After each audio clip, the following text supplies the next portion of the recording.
So ECOWAS continue to push for military action against Niger, even respective of all Africans shouting that that should not be, and even France trying to, station their military jet in African country, which Algeria literally reject, and Burkina Faso, Guinea, all some of the African neighboring country reject. But Nigeria is giving France passover, and as well as Ghana giving France passover, even Gambia, so giving France passover to use military action against Niger. But in these things, there have been a top commander and top negotiation where the Niger top officials say that, okay, we have to use 3 years to fix our country, then we can return it back to military and we can return it back to civilians regime. At the moment, France is having their way by intimidating our civilians, but we as a military, we want to take over the country fully and make sure that things that concern our country stays with us. In doing this, that we will plan and return this into democracy in 3 years. But Nigeria continue to push, and ECOWAS cannot move without Nigeria. Nigeria in Africa, they are one of the top economic in Africa. In fact, the second or third, compared to South Africa, and Nigeria is actually the second, if I'm to say, the economic. So in terms of this ECOWAS, they cannot move without Nigeria and go ahead. They don't have the finance. Ghana, they don't have the finance, and other Africans don't have the finance to finance this problem. So only Nigeria, and Nigeria by structure is just a mere express of some people gathered together by the British government to make European express. So in West Africa, even the revolution going on, you will see Nigeria will be the last to take that revolution, because Nigeria by itself is a complex and a complicated nation, whereby the Northerners are telling the government that you should not attack Niger, that they and Niger is, the same. One of the advocates that is coming up recently is El-Rufai. El-Rufai, although he has been a religion bigot, and El-Rufai has been someone that disgusts everybody. But anyway, he was telling the government that if you attack Niger, you are attacking the North.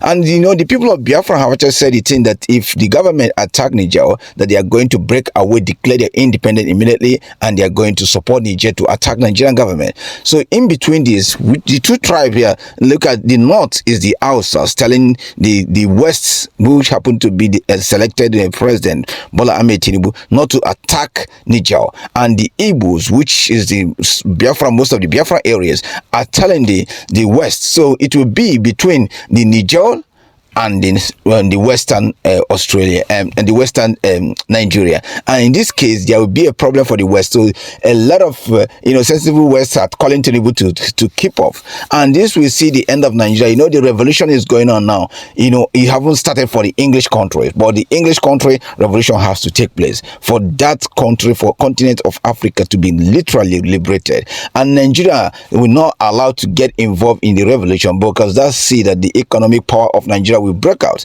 because most of the North, even the North that are saying don't attack, the North and Nigeria themselves they are just a consumer in Nigeria. They are not bringing any good input in the country. I would say the West are bringing some, and I would say the South is bringing. So now the country is not together. It's not one. If you see in Nigeria, you see a lot of complication, and you see in terms of the dialogue, you see what is happening here. The Northerns are going there to dialogue on Northern interests, not only Nigerian interests. It's the only the North that are going to dialogue this.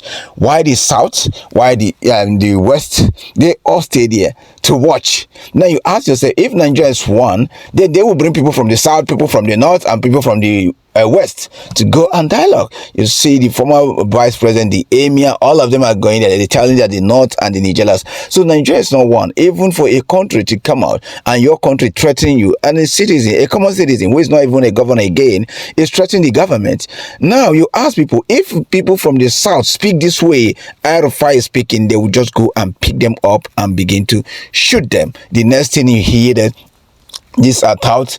Nigerian soldiers only have strength when it comes to the Biafrans. Nigerian soldiers are not trained for anything. That's why in some way people are saying it's good for the Biafran to allow this Nigerian to go and face war and see what is war, because no Nigerian have seen that. And you see, while this Nigeria are preparing for this war, a lot of Nigerians are now happy with the associate or the ally they got from Burkina Faso, Mali, and the Guinea. So when these alliances are arriving, you see a lot of people are jubilating, and this guy happened to be one of the favorite and lovable president that Africa have had after Thomas Sankara. So this Burkina Faso president, in fact, people are tipping him up to be ECOWAS president. They wanted to kick off all these old cargoes, all these British and all these colonial masters influences and instigate leaders. They wanted to kick them out and put this. But look at how people are jubilating because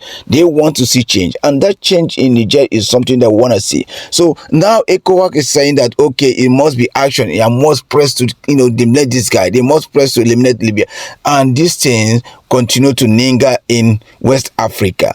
EU should back down. America should back down. Other Western nations should back down because this is all about African, and Africans need to fix themselves.